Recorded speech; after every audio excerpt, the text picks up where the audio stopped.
Voltando aqui para empreendedorismo. Quais são os maiores desafios que você vê hoje para o empreendedor no Brasil?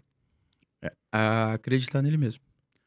Eu acho que é o maior desafio, porque, por exemplo, hoje temos alguns trilhões de dinheiro disponível para o empresário poder pegar e investir na empresa dele, para ele poder alavancar o negócio dele, e eu vejo o empreendedor brasileiro com medo de alavancar, com medo de acessar o mercado de capitais, usando somente os mercados tradicionais, usando só serviços bancários e não serviços mais inteligentes para poder fazer a alavancagem do negócio dele.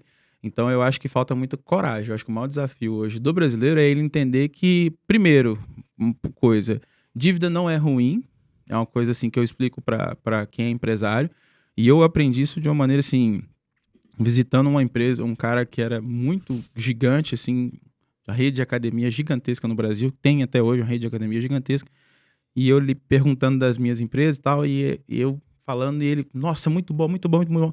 Aí, por fim, ele falou assim, e quanto você tem de dívida? Aí eu enchi o peito, 0, nem um centavo. Aí ele, mas você é um idiota, você é muito burro. Se a sua empresa dá tantos por cento, cresce a tanto, você abriu 14 unidades em um ano com recurso próprio, por que você não está pegando recurso no mercado de capitais? Por que você não está pegando, por que você não está emitindo um debênture e pegando e abrindo 100 lojas no ano ao invés de abrir 14? Entende? Aí eu vejo que a cultura nossa é uma cultura muito medrosa nesse ponto aí de tomar risco, de tomar crédito, de investir, de acreditar e de apostar no próprio negócio.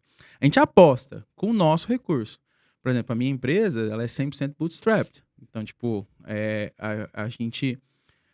Agora mesmo, lá voltando lá de Nova York, o pessoal ficou tudo louco, porque eles falaram assim, ou você cresce rápido, ou você é investido, ou você dá lucro.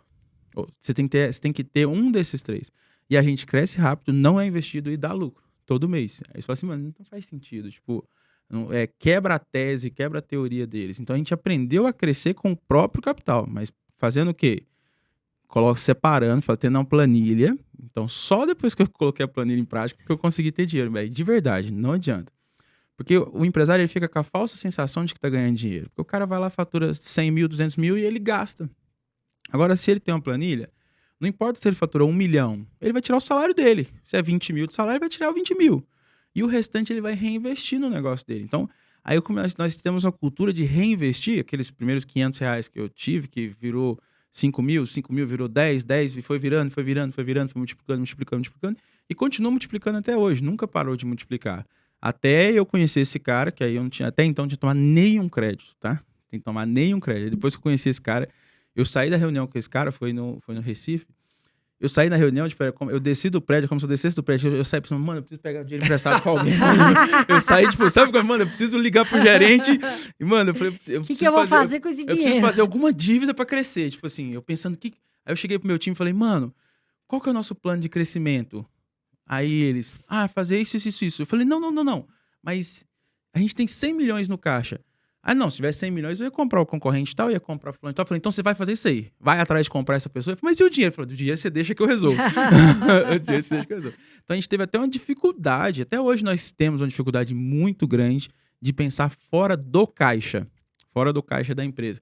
Mas o que também é bom, porque o momento que nós estamos vivendo hoje no mercado de tecnologia, das techs, que é de empresas que só cresceram e não deram lucros, e a gente é a empresa que dá muito lucro, acaba sendo muito atrativo para o investidor, né? Mas o que eu vejo mesmo, mano, é o desafio, tipo, dele acreditar, a falta de fé nele, não é nem em Deus, não é nem em nada, é um medo mesmo. Não sei se vocês repararam, se vocês já, com os empresários que vocês conversam, com empresários que vocês conversam, vocês reparam essa parada, assim, começa a perguntar, tipo, quanto que eles têm de dívida, e ver você vai ver que ou ele vai falar com muito orgulho que ele não tem dívida. Não, tenho 0 dívida. O que é burrice, porque se você pegar os fundamentos lá e olhar a Ambev tem 2 bilhões de dívida. Todo mundo tem dívida. Empresas elétricas têm muita dívida, né? Mano, só tipo, que ela tem dívida a juros baixos e receitas a longo prazo. Exato. Né? E eles têm... Eu tenho dívida hoje que eu tenho aplicação que rende mais do que a dívida. Tipo, não faz o menor sentido quitar a dívida. Tipo...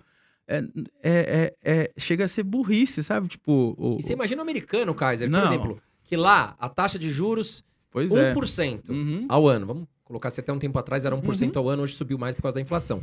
O cara captava lá 1% ao ano, 2% ao ano, e aí ele vinha pro Brasil, ele pegava o empréstimo no banco americano, vinha pro Brasil, e emprestava o dinheiro aí a muito mais.